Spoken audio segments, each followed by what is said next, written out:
Father's log, day 3.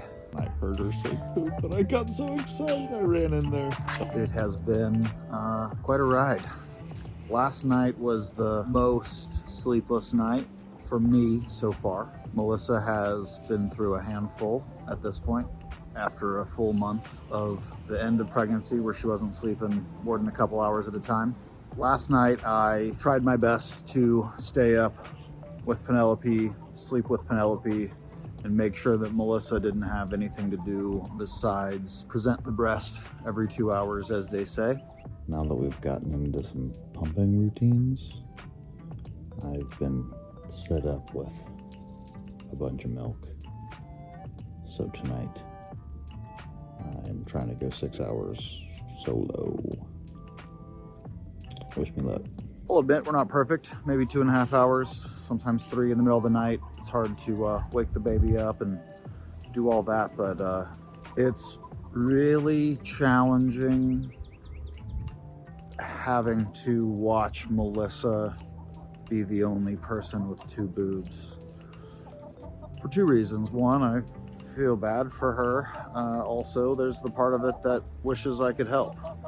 But I have learned that my role, that's red, I've learned that my role is to realize that she has to breastfeed every 2 hours. And because of that, she really doesn't have the energy to do every single other thing possible. And if I can take all of that off of her plate, then I'm doing what I should be doing as a dad, and as a father, and as a helper, and as a husband, and as a partner. I know that it's already difficult for her with all of the breastfeeding and the technical aspects of that. It's just a challenging process. All I can do is be supportive and make sure that she doesn't have to do anything unless she wants it as a change of pace. Melissa and I are getting better at anticipating each other's needs, setting each other up for success. It's important. Teamwork, and let it slide. Whatever it is, it's not important. Let it slide. This is working okay? Oh yeah, you love the shower, don't you? Yeah, you got so much hair for a young lady. Okay, I think that's it. Nice job, Mama. Person's so clean. Father's log, day 2, wifey edition. Life's pretty good. We got a pretty cool baby, so I don't really have any complaints. She's very cuddly and very quiet. I might eat my words later, but for now, you can see she's just a sleepy little gem. Is there anything that stood out to you as something that wasn't as expected? Labor is very painful, so there's that. I thought it was going to be painful, but boy, was it. Baylor made it so great. I feel so blessed to have picked that facility and the midwives that I picked, and we had a really awesome anesthesiologist who epiduraled me in just record time, I'm pretty sure. So I had a great baby birthing experience all around. And a great baby, you know? What's it like having a baby suck on your nipples? It's strange. Part of it's a unique sensation, and all the moms that tolerate it for as long as they do are great. And I'm excited to watch my breastfeeding journey continue. There's a lot to learn. I was kind of surprised how much goes into it. We're still in the sweet spot where she pretty much just wants to sleep. I know that starts to change soon. Anything else you want to say, my love? I think that says it all. I think you're beautiful and you're doing a great job. Thank you.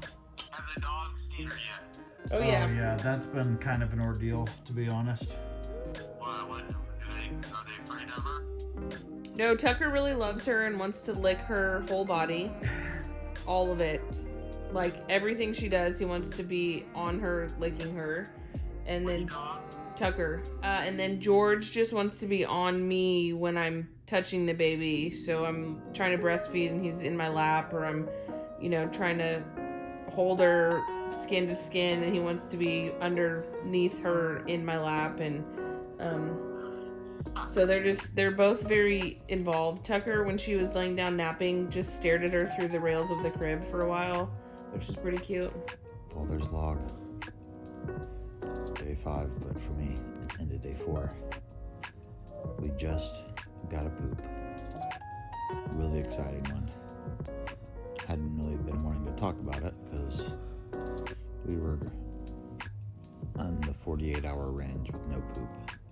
But fortunately, halfway through that, we were able to have our regularly scheduled pediatrician appointment, so we got to talk to somebody that really knows and be told it's okay, because having pee means she's not dehydrated, and considering she's only supposed to be drinking milk/colostrum right now anyways, if we're getting pee, then we're verifying things are moving through her body. So but a poop was certainly on the list of things we needed to see and stressors for both Melissa and I, and we're really excited to cross that off. Father's log, day 4 or 5. Melissa and I have kind of hit our stride.